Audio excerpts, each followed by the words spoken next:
ازيكم عاملين ايه؟ يا رب تكونوا بخير. في البداية عايزك تعتبر الفيديو ده كبسولة بسيطة كده عن الفيديو اللي هنعمله ان شاء الله، واللي هنتكلم فيه باستفاضة عن مباراة الاهلي وصن داونز. ولكن جاي اكلمك النهاردة عن 3 لعيبة تقريبا خطورة صن داونز مش هتخرج عن ال3 لعيبة دول. في البداية خليني أكلمك عن لوكاس روبيرو، وده تقريبا بيعمل كل حاجة في الكورة.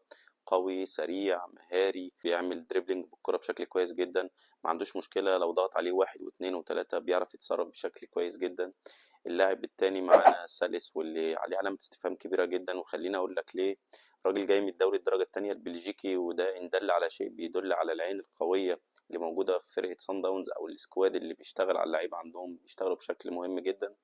خليني اقول لك لعيب صغير في السن، عنده 26 سنة، ما شاء الله طويل، بيلعب بدماغه بشكل كويس جدا.